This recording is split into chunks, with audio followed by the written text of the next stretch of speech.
नमस्ते दोस्तों। मैं आज भारतीय राज्य व्यवस्था का कुछ महत्वपूर्ण तथ्यों के बारे में चर्चा करूंगी।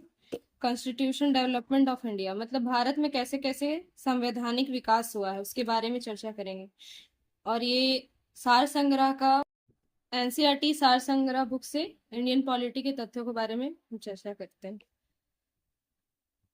रेगुलेटिंग एक्ट 1773 द्वारा सर्वोच्च न्यायालय की स्थापना कहाँ की गई थी? तो कोलकाता में की गई थी 1774 ईस्वी में। भारतीयों को भारत के प्रशासन में भाग लेने का अधिकार किस अधिनियम द्वारा प्राप्त हुआ? चार्टर एक्ट 1833 द्वारा। भारत भारतीय विधान परिषद को बजट पर बहस करने की शक्ति किस अधिनियम द्वारा प्राप्त हुई? भारत परिषद अधिनियम 1892। केंद्रीय विधानमंडल सर्वप्रथम किस अधिनियम द्वारा द्विसदनीय बनाया गया? 1919 के भारत शासन अधिनियम द्वारा। भारत के राष्ट्रपति को अध्यादेश निर्गत करने की शक्ति मूलतः किस अधिनियम से प्रेरित है? भारत शासन अधिनियम 1935। अब यहाँ कुछ बॉक्स में दिया हुआ उसके बारे में हम लोग चर्चा करते हैं। भारत का संवैधानिक विकास कैसे हुआ? जब ईस्ट इंडिया कंपनी थी उस समय क्या क्या एक्ट आया उसके बारे में देखते हैं। रेगुलेटिंग एक्ट 1773, उसके बाद आया Pitt's India act 1784, charter act 1793, charter act 1813, charter act 1833, charter act 1853। उसके बाद 1857 में ब्रिटिश ईस्ट इंडिया कंपनी को 1857 में विद्रोह के बाद ईस्ट इंडिया कंपनी को हटा दिया गया था और फिर ब्रिटिश क्राउन के अंतर्गत ये अधिनियम आया जिसके बारे में हम चर्चा करते हैं। भारत शासन अधिनियम 1858, भारत परिषद अधिनियम 1861, भारत परिषद अधिनियम 1892, भारत परिषद अधिनियम 1909, भारत शासन अधिनियम 1919, भारत शासन अधिनियम 1935, भारतीय स्वतंत्रता अधिनियम 1947। इस समय हमारा भारत आजाद हुआ था।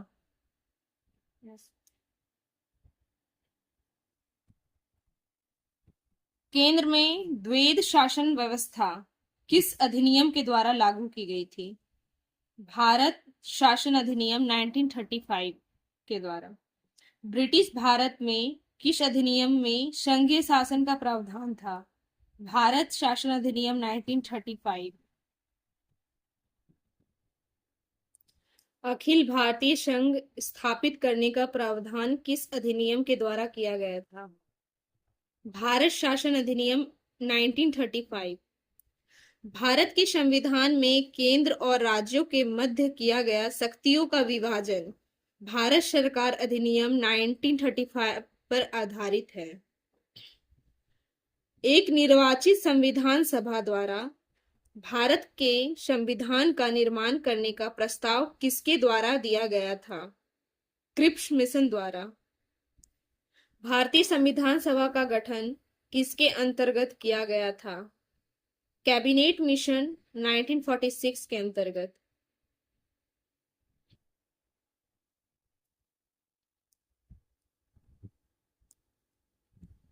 कैबिनेट मिशन द्वारा प्रस्तुत योजना के अनुसार संविधान सभा के प्रांतों से प्रतिनिधियों का निर्वाचन किस अनुपात में था?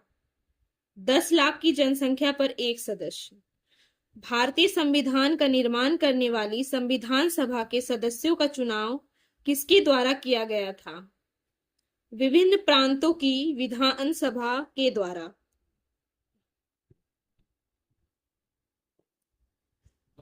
अंतरिम सरकार 1946। अब हम लोग इधर सदस्य देखेंगे, धारित विभाग देखते हैं। जवाहरलाल नेहरू राष्ट्रमंडल मंडल संबंध तथा विदेशी मामले के बारे में।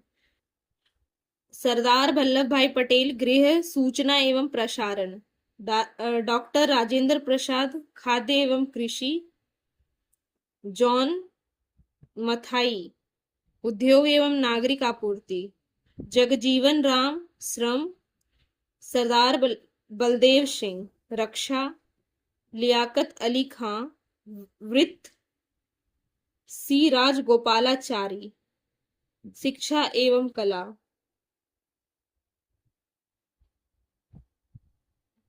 भारत शासन अधिनियम 1919 की समीक्षा करने के लिए 1927 में साइमन कमीशन का गठन किया गया था। भारत की संविधान सभा की पहली बैठक कब हुई थी? 9 दिसंबर 1946 को। भारतीय संविधान का प्रथम प्रारूप सर BN राव द्वारा तैयार किया गया था। संविधान सभा का स्थायी अध्यक्ष किसे चुना गया था? डॉक्टर राजेंद्र प्रसाद को। संविधान सभा में पंडित नेहरू द्वारा उद्देश्य प्रस्ताव कब प्रस्तुत किया गया था? 13 दिसंबर 1946 को। नेहरू द्वारा प्रस्तुत उद्देश्य प्रस्ताव संविधान सभा में कब स्वीकृत किया गया था? 22 जनवरी 1947 को। भारतीय संविधान के निर्माण काल में संविधान सभा में कुल कितने अधिवेशन हुए थे? 12 अधिवेशन। भारतीय संविधान के निर्माण में संविधान सभा को कितना समय लगा? 2 वर्ष 11 माह और 18 दिन। भारतीय संविधान सभा के संवैधानिक सलाहकार कौन थे? Sir VN Rao. भारत की संविधान सभा में वर्तमान रूप में राष्ट्रीय ध्वज को कब अपनाया गया? 22 जुलाई 1947 को।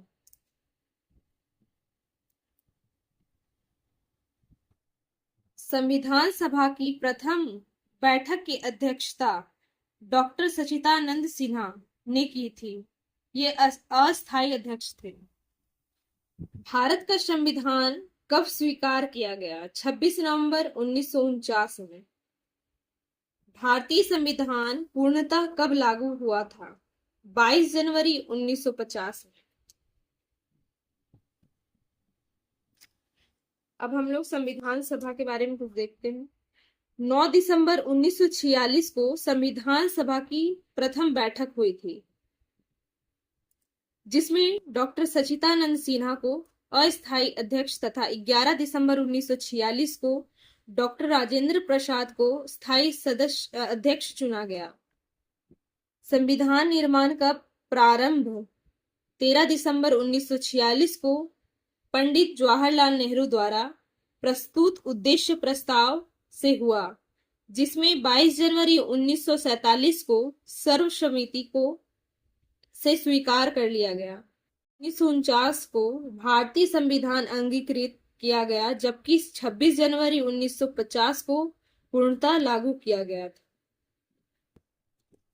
1949 को भारतीय संविधान किसके द्वारा अधिनियमित किया गया था? संविधान सभा द्वारा। जन गण मन को भारत के राष्ट्रीय गान के रूप में कब अपनाया गया? 24 जनवरी 1950 में। भारत सरकार द्वारा अशोक स्तंभ को राष्ट्रीय चिन्ह के रूप में अंगीकृत किया गया था। कब? 26 जनवरी 1950 में। संविधान सभा की सलाहकार समिति के अध्यक्ष सरदार वल्लभ भाई पटेल थे। संविधान सभा की झंडा समिति के अध्यक्ष कौन थे? डॉक्टर राजेंद्र प्रसाद। प्रमुख समितियां एवं उनके अध्यक्ष के बारे में जानते हैं। संघ शक्ति समिति, अध्यक्ष कौन थे? पंडित जवाहरलाल नेहरू। संघीय संविधान समिति, पंडित जवाहरलाल नेहरू। प्रांतीय संविधान समिति, सरदार वल्लभ भाई पटेल। प्रारूप समिति, डॉक्टर भीमराव अंबेडकर। मौलिक अधिकारों एवं अल्पसंख्यकों संबंधी परामर्श समिति, सरदार वल्लभ भाई पटेल। प्रक्रिया नियम समिति, डॉक्टर राजेंद्र प्रसाद। राज्यों के लिए समिति, पंडित जवाहरलाल नेहरू। संचालन समिति, डॉक्टर राजेंद्र प्रसाद। संविधान सभा के कार्यों से संबंधित समिति के अध्यक्ष कौन थे? GV मावलंकर।